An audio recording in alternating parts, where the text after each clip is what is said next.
उपनल के 22,000 कर्मचारी आज एक दिन की हड़ताल में चले गए।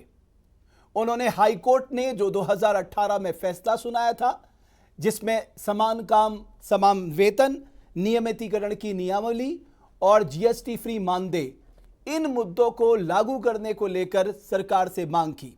दरअसल सरकार हाईकोर्ट के इस फैसले के खिलाफ सुप्रीम कोर्ट में एसएलपी दाखिल की थी, वह एसएलपी खारिज हो गई और अब राज्य सरकार ने सुप्रीम कोर्ट का रुख किया है एक रिव्यू पिटीशन के जरिए। उपनल कर्मचारियों का यही कहना है कि रिव्यू पिटीशन फाइल करने के बजाय जो उनकी मांग है उस पर सरकार काम करे। इसी पे बात करने के लिए मेरे साथ उपनल कर्मचारी संयुक्त मोर्चा के प्रदेश संयोजक विनोद गोदियाल मौजूद हैं। बहुत धन्यवाद विनोद जी आपका देवभूमि डायलॉग के मंच पे आने के लिए। तो आपने आज हड़ताल बुलाई थी, लेकिन शाम आते आते आपकी बातचीत हो गई, तो मैं क्या मानूं, ऑल इज वेल है या आपने सिर्फ हड़ताल स्थगित की है जब तक कि आपकी मांगे मानी ना जाएं? बहुत बहुत धन्यवाद भट्ट जी। पहले तो आपने मुझे यहाँ पे आमंत्रित किया, उसके लिए मैं आपका आभारी हूँ, धन्यवाद करता हूँ कि आप निरंतर हमारी मांगों को सरकार के तक पहुँचाने का काम करते हैं, इसके लिए मैं धन्यवाद करता हूँ। आज हमारी जो एक दिवसीय नहीं कहूँगा, हमारी एक अनिश्चितकालीन हड़ताल का हमने एक घोषणा की थी और शाम को हमारी सीएस मैडम और अन्य हमारे एसीएस और पूरी ब्यूरोक्रेट्स के साथ आज बैठक हुई, संपन्न हुई और उसमें उन्होंने एक आश्वासन दिया है कि हम आने वाले 25 तारीख को आपके साथ बैठक करेंगे और इस मसले पे हम सकारात्मक इसमें निर्णय लेंगे। नहीं तो आपकी डिमांड तो यही है ना, जो हाईकोर्ट ने 2018 में आपके पक्ष में फैसला सुना है उसको लागू करने की डिमांड है आपकी? देखिए, हमने 2018 में एक माननीय हाई कोर्ट ने एक ऐतिहासिक फैसला उपनल कर्मचारियों के पक्ष में दिया था और तत्कालीन सरकार उसको एसएलपी लेके सुप्रीम कोर्ट चलेगी। अब सुप्रीम कोर्ट जाके 15 अक्टूबर 2024 को उसको भी माननीय सुप्रीम कोर्ट ने खारिज कर दिया है।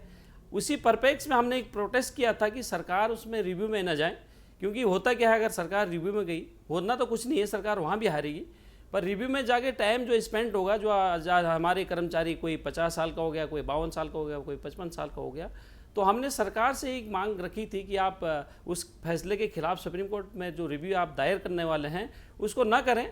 और ये हम भी इसी प्रदेश के बच्चे हैं, हम भी विभागों में लगभग 15-20 साल से काम कर रहे हैं, लगातार सेवाएं दे रहे हैं और ऐसे ऐसे विभागों में काम कर रहे हैं कि जो जिससे मैं तो आपको कहूँगा भट्ट जी कि हमारे पास ऐसे ऐसे डिपार्टमेंट हैं जो केवल और केवल उपनल कर्मचारी उस डिपार्टमेंट को संभाले हुए है और बड़ी ईमानदारी और निष्ठा के साथ काम कर रहा है। तो आज हमारी इसी परिप्रेक्ष्य में बैठक हुई और सीएस मैडम एक हमारी प्रदेश की मुखिया हैं, उनने एक सुलझी हुई मैडम हैं, उनने एक आश्वस्त किया हमें कि नहीं, हम आपके लिए एक अच्छा एक फ्रेम तैयार करेंगे। देखते हैं 25 तारीख को, हमें अभी इस तारीख हमने ख़त्म तो नहीं की, स्थगित की है और मैंने बता भी दिया है कि अगर 25 तारीख के बाद हमारा कोई सकारात्मक निर्णय नहीं लिया जाएगा तो हम पूरा प्रदेश को जाम कर देंगे, जिसकी सारी जिम्मेदारी शासन प्रशासन की होगी। लेकिन जो आप बात कर रहे हैं नियमितीकरण की, गोदियाल साहब, वैसे ही सरकार पे वित्तीय भार बहुत ज़्यादा है और अगर इनमें से ज़्यादातर लोग जो आप कह रहे हैं जिनके 10 साल से ज़्यादा ऊपर हो गए, अगर उनको नियमित किया जाता है तो इस वित्तीय भार को कैसे सरकार इसको कैसे करेगी? सवाल तो ये भी है ना, आप इस बात को सोचते हैं कभी? बिल्कुल भट्ट साहब, आपने बढ़िया क्वेश्चन किया है। मैं आप तो विदित ही हैं कि जब माननीय विधायकगणों की जब गैरसैंण जाके एक स्वर एक मत में 120% वेतन की वृद्धि होती है, चाहे वो पक्ष वाला हो चाहे विपक्ष वाला हो, उसमें किसी आपने सुना कि विधायकों की सैलरी बढ़ रही है और उसके लिए वित्त ने मना कर दिया है, उसने कार्मिक ने क्वारी लगा दी है या न्याय ने मना कर दिया है? ये सारा बहानाबाजी है। और मैं ये कह रहा हूँ कि ठीक है, वित्तीय भार आप कह रहे हैं, बात 22 के 22,000 कर्मचारी सरकार पक्का नहीं करने चाह रही है। पहली बात, एक टाइम पे सरकार एक जो माननीय हाई कोर्ट ने एक डायरेक्शन दिया है कि चरणबद्ध तरीके से एक आप करिए, उसकी एक 10 साल कैटेगरी रखी है, 5 साल रखी है, 7 साल रखी है। मैंने आज चर्चा की है उस बैठक में भी कि मैडम ऐसा नहीं है कि आप 22,000, देखो हमारे जो ब्यूरोक्रेट्स हैं, मैं साफ मुझे कहने में कोई संकोच नहीं है, हमारे जो ब्यूरोक्रेट्स हैं वो नहीं चाहते हैं कि हम उपनल कर्मचारियों का कोई भविष्य सुधरे। हमने सीधे कहा कि आप 22,000 कर्मचारियों को एक स्लॉट में समान कार्य वो नहीं कर रहे, नियमित नहीं करना चाह रहे हैं। आप एक क्राइटेरिया करिए, 10 साल करिए, 12 साल करिए, 9 साल करिए, आपको स्वतंत्र है। और उस क्राइटेरिया में कितना, मैंने तो फ्रेमिंग बना रखी है, 10 साल की कैटेगरी में 6,900 कुछ कर्मचारी हमारे हैं। आप करिए उसको। अगर सरकार के पास विल पावर है तो सरकार को एक स्टेप लेना चाहिए और एक अच्छी शुरुआत करके, और विभिन्न डिपार्टमेंट में जो वर्षों से लगे हैं और नियमित सेवाएं दे रहे हैं उनको रेगुलाइज करने की पॉलिसी तो करें। आप कह रहे हैं कि जब विधायक एकमुठ होकर 120% अपना वेतन भत्ता बढ़ा सकते हैं तो हमें भी किया जा सकता है, हमारा भी नियमितीकरण किया जा सकता है। बिल्कुल, बिल्कुल। अब मान लीजिए कल सरकार में एक हाइपोथेटिकल सिचुएशन बात कर रहा हूं, क्योंकि सरकार सीधे सीधे तो मानेगी नहीं। कल उन्होंने कह दिया कि गोदियाल साहब ठीक है, हम आपकी बातों को मानते हैं, लेकिन डिपार्टमेंटल टेस्ट लेकर ही हम लोग, क्योंकि भाई अगर आप कंफर्म हो रहे हैं तो आपकी क्वालिफिकेशन के आधार पे आपको कंफर्म होगा, एक रिटन टेस्ट आपका लेंगे, तो तब आपने ये सारी चीज़ें तैयार की है, किंतु परंतु में आपने ये पूरा वर्कआउट किया है कि अगर इस तरह की सिचुएशन आती है इससे आप कैसे निपटेंगे?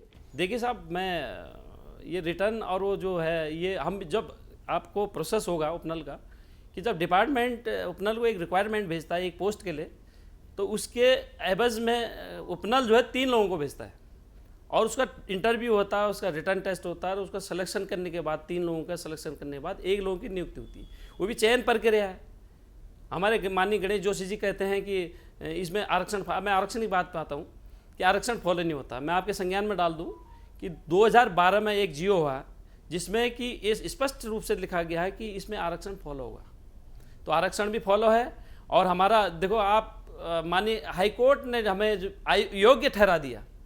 माननीय हाईकोर्ट ने कहा कि ठीक है, आपने इनको वर्षों से इनकी सेवाएं ली है, अब आप इनको परमानेंट कीजिए, एक चरणबद्ध तरीके से इनके नियमावली बनाइए, और जब तक जो उस फ्रेम में नहीं आता उनको समान कार्य समान वेतन दीजिए। सरकार के पास एक विल पावर होनी चाहिए। और हम भी इसी प्रदेश के बच्चे हैं भाई साहब। मैं चीफ सेक्रेटरी मैडम को कहा कि आपके ब्यूरोक्रेट्स कोई महाराष्ट्र का होगा, कोई यूपी बलिया कहीं का, गुजरात का होगा, पर हम जो उपनल के लगे हुए कर्मचारी हैं वो इसी प्रदेश के बच्चे हैं, और कहीं ना कहीं हमारी भी इस प्रदेश को बनाने में एक भागीदारी रही है। और मैं फिर दोबारा भगवान बद्री केदार से प्रार्थना करूंगा कि सरकार को सद्बुद्धि आए। और हमें देखो, आज मैंने चीफ सेक्रेटरी मैडम को यही बात कही।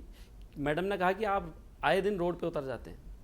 मैंने कहा मैडम, हमें शौक़ नहीं है रोड पे उतरने का, हमारे भी बाल बच्चे हैं, हमारे भी हम भी एक सरकारी विभाग में दायित्व निभाते हैं, हमारी भी ड्यूटी है वहाँ, पर मजबूरन हमें जो है आप मजबूर कर देते हैं कि आप जो है रोड पे आने के लिए।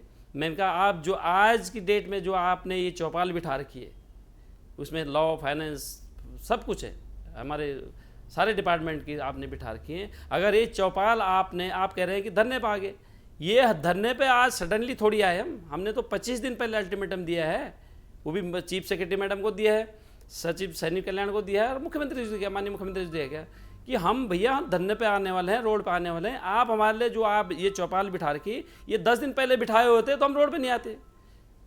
अगर सरकार रिव्यू पिटीशन में जाती है तो आपका रुख क्या रहेगा? हमारा रुख वही रहेगा, 25 तारीख का इंतजार कर रहे हैं। अगर सरकार फिर रिव्यू पिटीशन में जाती है तो हम पुनः हमें रोड पे आने के लिए मजबूर होना पड़ेगा। और ये तो एक तरह की धमकी हुई गोदियाल साहब की, साहब अगर आप हमारी बात नहीं माने हम सड़क पे आ जाएंगे, हम ये कर देंगे, हम चक्का जाम कर देंगे। देखिए भट्ट साहब, मैं आपको एक बात करूं, पहले जब हम कुछ सरकार से कुछ डिमांड करते थे, मांग करते थे, तो सरकार के पास एक ही मुद्दा रहता था कि भाई आपका मामला सुप्रीम कोर्ट में लंबित है। आज तो वो सारी चीज़ें डिस्क्लोज होगी ना, वो तो सुप्रीम कोर्ट भी मान चुकी है कि भाई आप लीगली हो, आप लगे हो, लीगल लगे हो, और सरकार को गाइड दे दे। आप गेंद तो सरकार के पाले में आ गई साहब कि आप अगर नहीं करो, पहले तो हमने कहा ना, हम पहले मांगने जाते थे सरकार के पास। आज हमारी स्थिति है कि हम छीनने जाएंगे सरकार के पास, क्योंकि वो हमारा राइट है, हमारा हक है। वो जो हक सरकार नहीं दे पाई, वो हक हमने आज कोर्ट से लिया। माननीय सुप्रीम कोर्ट ने हमारी पीड़ा समझी, माननीय हाई कोर्ट ने हमारा पीड़ा समझा कि ठीक है यार, वर्षों से लगे हैं, हमारे बच्चे हैं, इसी प्रदेश के बच्चे हैं, इनको नियमित किया जाए। ये धमकी नहीं है, धमकी तो मैं 25 तारीख के बाद बोलूँगा कि हम 25 तारीख के बाद अगर हमारे कोई सकारात्मक बैठक में कोई नतीजा नहीं निकलता है तो हम परिवार के साथ बैठने के लिए मजबूर हो जाएंगे। तो ये आपने मन बना लिया है, और आपके बीच में जो जितने भी सारे लोग हैं उपनल से, उन सब के बीच में ये एक राय है कि अगर आपकी बात नहीं मानी जाती है और सरकार रिव्यू में चली जाती है तो आप परिवार के साथ बैठेंगे फिर? बिल्कुल, ऑब्वियसली। और बीच का कोई रास्ता, या आपने ये तीनों जो क्राइटेरिया है इसी पे काम करने की बात कही है? देखो साहब, अब मैंने आज बैठक में भी ये बात रखी कि सारा काम अगर कोर्ट नहीं करना है तो सरकार क्या कर रही है। मैं आपको एक एग्जांपल दूंगा। आज मैंने बैठक में भी ये बात रखी। आपको याद होगा कि आयुर्वेदिक विश्वविद्यालय में, हमारे हर्रावाला में है, वहाँ 138 कर्मचारियों की हमारी सेवाएं समाप्त कर दी। हमारे मतलब जो विगत 10-10, 15-15 साल से वहाँ नौकरी कर रहे थे, अब वो जो है कुछ लोग कोर्ट चले गए, 44 लोग। कोर्ट जाने के बाद कोर्ट ने उनको स्पष्ट आदेश दिया लिस्ट के हिसाब से कि इन 44 लोगों को जो है आप दोबारा रखिएगा। तारीफ वाली बात है कि वहाँ के जो कुल सचिव साहब हैं हमारे, उन्होंने सेम नाम लेके, जैसे मेरा नाम विनोद है, अपना कोई कर्मचारी, अपना रिश्तेदार, अपना नज़दीकी, उसी नाम से और कोर्ट की आड़ में लिख करके और उपनल को लिस्ट दे दी। हाईकोर्ट के कहने के बावजूद? हाईकोर्ट के कहने के बाद। तो उनके खिलाफ कोई कार्रवाई नहीं? उनके खिलाफ जो मेरे संज्ञान में आया, मैंने उसका संज्ञान लिया, कुल सचिव महोदय के पास गया, मैंने कहा साहब ये तो अनर्थ हो रहा है भाई। माने हाई कोर्ट ने आपको 44 लोगों की लिस्ट दी है और आपने उसमें से 19 को ही रखा है और बाकी लोगों को आपने जो है अपने लोगों को वहाँ भरने का काम कर दिया। मैंने उपनल एमडी को भी बात करी, मैंने कहा साहब ये तो गलत हो रहा है, ये तो भाई कोर्ट की भी आवेदन हो रही, और मजबूरन फिर उनको वो चेंज करना पड़ा और वो 44 लोगों को रिवर्ट करना पड़ा। तो यहाँ तो भाई साहब, यहाँ तो कोर्ट की ही चल रही है। मैं एक और एग्जांपल दूंगा आपको सेल टैक्स का। राज्य कर में हमारे 155 लोगों को हटा दिया गया। क्यों हटा दिया गया? कि ये एक्सेस लगे। मैं ये कहना चाह रहा हूँ कि एक्सेस किसने लगाए भाई? अपने आप तो लगे नहीं होगा भाई, जब डिपार्टमेंट से कोई रिक्वायरमेंट गई होगी तब वो लगा होगा। आज उसको 15 साल हो गए और आपने कहा नहीं साहब ये एक्सेस लगेंगे। कोर्ट ने भी उनके वो समझी, पीड़ा समझी, वो कोर्ट गए, मान्य हाई कोर्ट गए और मान्य हाई कोर्ट ने उनको वापस कर दिया। आज वो नौकरी कर रहे हैं वापस। आज मैंने ये बात कही कि भाई आप जब कोर्ट का ही डिसीजन मान रहे हैं तो हमारे भी तो, हमें तो कोर्ट से जीत के आ रहे हैं, हमारे भी तो डिसीजन लागू फॉलो करो। तो हमारे जो आज वार्ता हुई उसमें ये एक टॉपिक और आया कि कोर्ट का साहब हम कैसे मान लें। मैं आपके संज्ञान में दूँ कि माननीय हाई कोर्ट का एक डिसीजन हुआ, हमारे 5 लोग भी समान कार्य समान वेतन ले रहे हैं यूपीसीएल में। आपने कहा आपने तो कोर्ट का डिसीजन वहाँ भी फॉलो किया, वही कोर्ट का डिसीजन हमारे लिए भी आ रखा है, तो इसको फॉलो क्यों नहीं करें आप? अच्छा, कुछ डिपार्टमेंट ने फॉलो किया है? बिल्कुल। ये अब इस वाला को नहीं, वो 2000 मेरे हिसाब से 15 या 16 में एक आदेश आता है यूपीसीएल में, वो एक याचिका लेके गए थे कि हमें समान कार्य समान वेतन दिया जाए। अब गोदियाल जी, अगर आप उत्तराखंड के बजट को समझें तो अगर मैं कहूं कि अभी जो कर्मचारी हैं उनकी तनख्वाह, उनकी सैलरी, अगर उनकी पेंशन, उनकी सैलरी, उनकी पेंशन और जो ब्याज भुगतान का होता है वो ऑलमोस्ट हर साल बढ़ता जा रहा। आज वो 36% के आसपास है बजट का और वो बढ़ता जाएगा। हम मान लीजिए जैसे आपने कहा 10,000 या 11,000 के आसपास नियमितीकरण होता है, ये तो 50% के आसपास चले जाएगा। तो ये पैसा आएगा कहाँ से? क्योंकि राज्य की अपनी कमाई तो कुछ है ही नहीं। मैं आपसे फिर वही क्वेश्चन करूंगा। नहीं, कल के दिन आपसे पूछ दिया कि साहब आप बताइए कोई रास्ता। वो ठीक है, वो आपका कहना ठीक है। मैं तो एक क्वेश्चन करना चाह रहा हूँ ना भाई, जब माननीय विधायकगणों का सैलरी बढ़ता है तो बजट कहाँ से आता है? हमारा अब अगर हमने 1000 रुपये अगर हमारा बढ़ने की हमने अगर डिमांड की 10% बढ़ाने की, तो हमारे जो ब्यूरोक्रेट्स हैं वो एक फ्रेम बना के ले जाते हैं कि साहब 10 अगर 1000 रुपये हम बढ़ाएंगे तो इनको 1000 × 22,000। मैंने एक चीज़ बताई, मैंने कहा आप एक कैलकुलेशन करके जाते हैं, वो कैलकुलेशन भी करके जाओ कि मैंने अपने राज्य का कितना राजस्व बचाया। मैं एग्जांपल दूंगा आपको, उदाहरण दूंगा। सपोज मैं कर रहा हूँ 15,000 रुपये में नौकरी और बड़ी ईमानदार और निष्ठा के साथ कर रहा हूँ, 8-8 घंटे 10-10 घंटे भी मेरा अधिकारी मेरे से काम ले रहा है और बड़े ईमानदारी के साथ, ऑनेस्टी के साथ, और मैं तो कर रहा हूँ 15,000 रुपये में। और मेरे समकक्ष अगर कोई अगर सरकारी कर्मचारी अगर काम करता वो लेता 45,000 रुपये। ये भी कैलकुलेट करके जाए ना, मैंने राजस्व कितना बचाया अपने सरकार का, 15-30,000 रुपये मैंने राजस्व बचाया, उसकी कैलकुलेशन करते हैं मैंने कितना राजस्व। बट गोदियाल साहब, सरकार पे वित्तीय प्रभार कम आएगा, वित्तीय भार कम आएगा, तभी तो उन्होंने इस व्यवस्था को लागू करवाया अपने राज्य में। देखिए भाई उपनल के माध्यम से रख लो, कम पैसे में रख लो, ना ग्रेचुइटी देनी पड़ेगी, ना जो फुल फ्लैश सैलरी देनी पड़ेगी, एक अमाउंट पे इनको रख लो। नहीं, वो तो ठीक है, रख लिया, पर आज तो जो नहीं, लेकिन उस टाइम पे ऐसा कुछ शर्त थी कि आगे आने वाले समय में आपको कंफर्म करेंगे या आपको आपकी सैलरी हर साल बढ़ाएंगे, कुछ इस तरह का होता है या एक जनरल दे दिया जाता है? मैं समझना चाहता हूँ। देखिए साहब, आज हम रोड पे आते हैं, जब हम हॉल्ला करते हैं, रोड पे आना पड़ता है, तब सरकार संज्ञान लेती है इस चीज़ का। हम कहते हैं एक भाई समानकार समान वेतन दे दीजिए ना आप हमसे जीएसटी। और इस पे तो सुप्रीम कोर्ट भी कई बार डिसीजन दे चुका है। मैं आपके बात को काट रहा हूँ। हमसे एक उत्तराखंड का एक ऐसा कर्मचारी है, हम उपनल है, कि जो 18% हमसे हमारे सैलरी से जीएसटी कटता है। 9% SGST, 9% CGST, 18%। मतलब जीएसटी तो किससे होता है? वेतन से थोड़ी करना। मैंने कहा अगर आप सचिव के उस वेतन से भी जीएसटी काटी है ना, तब मैं मानूंगा हाँ साहब आप जीएसटी काट रहे हैं। मतलब हम खिलौना बना दे सरकार ने। खिलौने आज जीएसटी किस पे काटता है? खिलौने पे काटता है, वस्तु पे काटता है। तो सरकार कहीं ना कहीं माने हाईकोर्ट ने इसका संज्ञान लिया कि नहीं यार, इनसे जीएसटी न कटौती न किया जाए। आपने देखा होगा हमारा स्पष्ट आदेश में लिखा है कि इनका जीएसटी न काटा जाए, इनको चरणबद्ध तरीके से नियमित किया जाए और इनको समान करके समान वेतन दिया जाए। तो सरकार, तो आपने अपना जो ये संदेश है, अपनी जो ये बातें हैं, वो चीफ मिनिस्टर तक पहुंचाई हैं। अल्टीमेटली डिसीजन तो नहीं लेना है। आज हमारे माननीय सूबे के मुख्यमंत्री पुष्कर सिंह धाकड़ धामी जी के नाम से प्रचलित हैं और वो सूबे के लिए नो डाउट अच्छे फैसले भी, ऐतिहासिक फैसले उनके द्वारा लिए जा रहे हैं।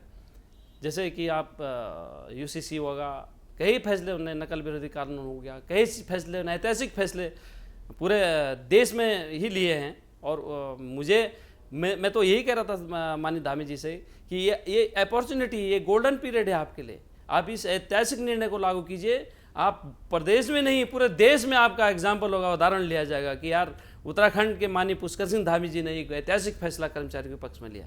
परंतु जो हमारे ब्यूरोक्रेट्स हैं, जो गलत फीडिंग सरकार को कर रहे हैं, उससे भ्रमित सरकार हो रही है।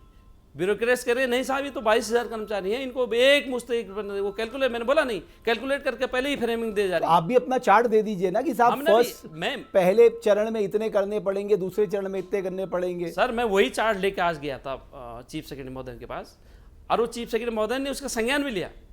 मैंने कहा साहब इतने लोग नहीं आ रहे हैं एक फ्रेम में, ये कोई आज आएगा, कोई कल आएगा, कोई 2 साल बाद आएगा, कोई 5 साल बाद। एक बार नियमावली बन गई तो ऑटोमेटिकली फिर हो ही जाएगा। एक आप वो बनाइए, कैटेगरी बनाइए, वो एक बार का वो नहीं है। मैं एक बार और कहा आपके चैनल के माध्यम से कि जैसे आप वित्तीय बोझ की बात कर रहे हैं, कुछ तो स्टैंड सरकार को भी लेना पड़ेगा। एक भगवंत मान जी ने एक बड़ा ऐतिहासिक फैसला अपने स्टेट में लिया है, शायद आपके नॉलेज में होगा, कि जो जितने बार का विधायक होता वो टर्म वाइज उसकी मल्टीपल पेंशन को खत्म करके उन्होंने सिंगल पेंशन किया। वो होना चाहिए साहब, वो तो गलत है, इस प्रदेश में भी होना चाहिए। प्रदेश से कर्मचारी 60 साल नौकरी कर रहा है और पेंशन से वंचित हो रहा है। आज आपने पूर्व विधायक को इतनी फैसिलिटी दे दी है, उसका इलाज के लिए बाहर, आप उनके इलाज के लिए, उनके फैमिली के इलाज के लिए, तारीफ वाली बात यह है कि उनकी फैमिली पेंशन भी है। आज सरकार ने, आप कह रहे वित्तीय बोझ बढ़ रहा है, सरकार ठीक है, वित्तीय बोझ आप ठीक कह रहे हैं। 6 साल हमको केस लड़ते हुए हो गया माननीय सुप्रीम कोर्ट में, ये आप जानते हैं। और सरकार की तरफ से एक एडवोकेट को पर हेयरिंग पे 25 लाख रुपए सरकार देती एक हेयरिंग पे, और कितनी हेयरिंग लगी है हमारी। और हमारे ऐसे कर्मचारी हैं जिनको 7-7 महीने से तनख्वाह नहीं मिलती है, तो ये बेफौजी खर्चा नहीं है। जो हमारे कर्मचारी आज ईमानदारी से काम कर रहा है और 7-8 तो जब आप अपना वकील हायर करते हैं सुप्रीम कोर्ट में, तो आप लोग कैसे पैसा देते हैं? हम तो पूरा हम 22,000 कर्मचारी, कोई 500, कोई 1,000 रुपये, कोई 200 रुपये, ऐसे करके इकट्ठा करके हम अपना एडवोकेट की फीस बहन कर रहे हैं। माननीय सुप्रीम कोर्ट ने भी समझा इस दर्द को साहब, इसलिए उन्होंने सरकार के SLP खारिज किया। उन्होंने कहा अभी नहीं, ये तो आपने शोषण कर रखा है इनका, इन कर्मचारी को आपने 15-15, 16-16, 20-20 साल ले लिए। आज कह रहे हैं साहब हमारे कैसे ऐसे, आज ही की बात करो मैं भाई साहब, जल निगम ऋषिकेश में 12 कर्मचारियों को हटा दिया गया। 12 कर्मचारी, तारीफ वाली बात है। जबकि माननीय सुप्रीम कोर्ट का एक फैसला आ गया है कि भाई अब जो इम्प्लीमेंट करेगी सरकार 2018 से इम्प्लीमेंट करना पड़ेगा, क्योंकि हम 2018 से जीते हैं। तो सरकार मतलब इस चीज़ का संज्ञान लेने में, आज ये बात उठाई मीटिंग में भी कि आपके जो ब्यूरोक्रेट्स हैं इतने हावी हो चुके हैं कि वो आज अपने ये भी नहीं सोच देंगे भाई इस कर्मचारी को कहाँ जाएगा। 20-20 साल हो गए, 15-15 साल हो गए, बूढ़े माँ बाप हैं, घर के बच्चों की पेंशन है, घर का किराए का देना है, कहाँ से देगा आदमी। आप उसको आतंकवादी बनाना की कोशिश कर रहे हैं। अगर कल 15 साल उसने अगर लोन भी ले रखा होगा, कोई अगर कहीं गाड़ी ले रखी होगी, कहीं अपने बच्चे की फीस देगा, अचानक आपने उससे नौकरी से बाहर कर दिया, क्या करेगा आदमी? उसके पास क्या बचता है? छीना झपटी करेगा। तो गोदियाल साहब, आखिर में आप लोग मन बना चुके हैं कि अगर 25 तारीख को आपकी इन बातों का समाधान नहीं होता, आपके सामने करो या मरो की स्थिति है। देखिए साहब, करो मरो की स्थिति तो सरकार ने पैदा कर दी है। हमें एक बड़ी उम्मीद हुई थी, जगी थी कि चलो देर सवेर हुआ, माननीय धामी जी हमारे लिए, पहले तो धामी साहब के पास एक, सरकार के पास एक बहाना होता था कि यार तुम्हारा मामला सुप्रीम कोर्ट में लंबित है, हम क्या कर सकते हैं, जब जिस दिन सुप्रीम कोर्ट से आ जाएगा उस दिन देखी जाएगी। आज तो एक मतलब कोई बहानाबाजी नहीं है ना, आज तो आप सुप्रीम कोर्ट ने फैसला कर दिया तो आपको लागू कर देना चाहिए। मुझे पूरा विश्वास है कि माननीय धामी जी जब मैं आपके कह दूँ कि माननीय धामी जी जब 2020 में विधायक थे तो वो हमारी वार्ताएं चीफ सेक्रेटरी के साथ कराया करते थे कि वाकई में यार इनका नियमित क्या है। मैंने पोस्टर भी बना रखा था आज जो हमारे रैली में थे, आपने नोट किया होगा, उसमें हमने पोस्टर, उनकी फ़ोटो हमारे प्रतिनिधिमंडल के साथ है, तत्कालीन चीफ सेक्रेटरी के साथ, कि इनको जो है नियमित किया जाए, भाई इनको समान का समान वेतन दिया जाए। अब तो मैं कह रहा हूँ, आज तो माननीय मुख्यमंत्री जी आप शीर्ष पद पे हैं, आपके अंदर जज्बा है, आपके अंदर पावर है, आप उस डिसीजन लेने में आप सक्षम हैं, तो निश्चित तौर पे आप हम इसी प्रदेश के बच्चे हैं और मुझे उम्मीद नहीं, पूरी विश्वास है कि माननीय धामी जी इसमें अच्छा फैसला लेंगे और 22,000 कर्मचारियों के परिवार का पालन पोषण करते हैं। आजीवन 22,000 कर्मचारी आपका ऋणी रहेंगे। बहुत धन्यवाद गोदियाल जी, देवभूमि डायलॉग के मंच पे आने के लिए। और बिल्कुल सही बात है, आपके साथ जस्टिस होना चाहिए, जो बहुत लंबे समय से आपकी मांगे हैं उस पर विचार करना चाहिए, रास्ता निकालना चाहिए। बिकॉज 2018 में 2018 मतलब हाईकोर्ट के डिसीजन के बाद भी ये पूरी डीले टैक्टिक्स है, मैं कहूँगा। आज 2024 हो गया, ऑलमोस्ट 6 साल हो गए हैं, और आज के इस महंगाई के ज़माने में 15-16 साल में पता नहीं लोग कैसे अपना घर चलाते, ये भी सोचना होगा। तो जाहिर है सरकार को इस पे फैसला लेना है, वो क्या फैसला लेती है, कौन सा रास्ता अख्तियार करती है। बहरहाल बहुत धन्यवाद देवभूमि डायलॉग के मंच पे आने के लिए, और बहुत बहुत धन्यवाद हमारे सभी दर्शकों का इस खास चर्चा को देखने के लिए।